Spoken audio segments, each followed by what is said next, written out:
A new lawsuit filed against Target claims the retail giant has been illegally collecting customers' biometric data without their consent.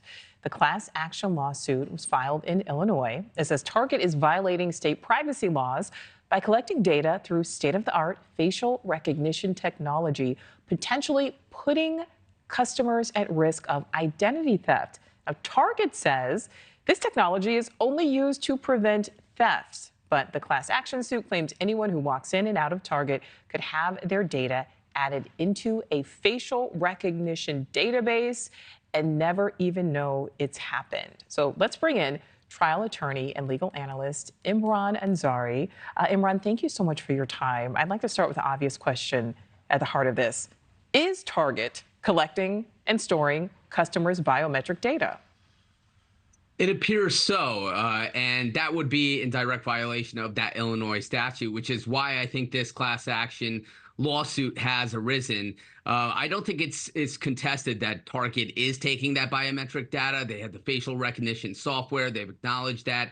And that's running afoul of that statute there in Illinois. Of course, there are some other states that have similar statutes. It's going to be interesting to see if there's other lawsuits that follow this one. Yeah, and you mentioned that statute because, again, Illinois does have special protections when it comes to this type of data. But we know that Amazon, Google, other companies have also been sued for biometric privacy concerns. Imran, is this just becoming standard practice for companies?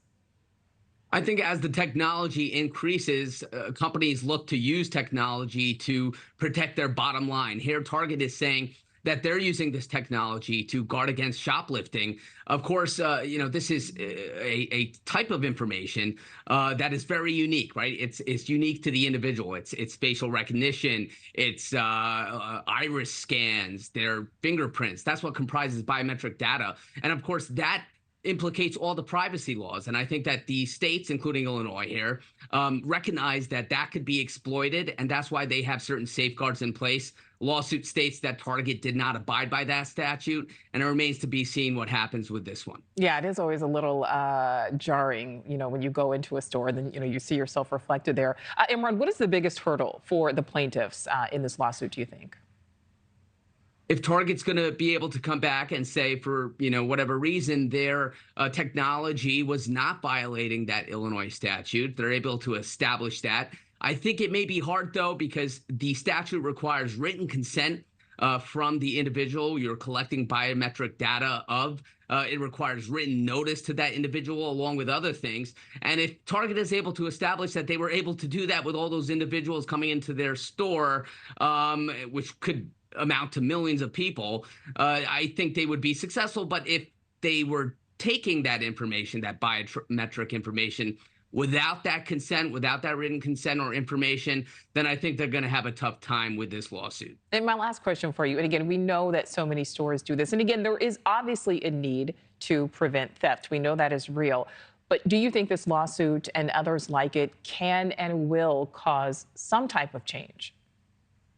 I think that these stores, these corporations are going to be more cognizant of abiding by the laws in certain states. Each state is unique in terms of this kind of law, but certainly they're going to be cognizant. I think Facebook was one corporate entity that ran afoul of the Illinois statute. They had to pay, I believe, $650 million in damages in a class action suit, or settlement, I should say. But I think it's going to give corporations pause before they implement this technology to make sure that they're in compliance with that jurisdiction's law. All right. Imran Ansari, thank you so much for your expertise. Really appreciate it. Thanks for having me. Thank you for watching. Go to newsnationnow.com to find News Nation on your television provider. And don't forget to click the red subscribe button below to get more of News Nation's fact-driven, unbiased coverage.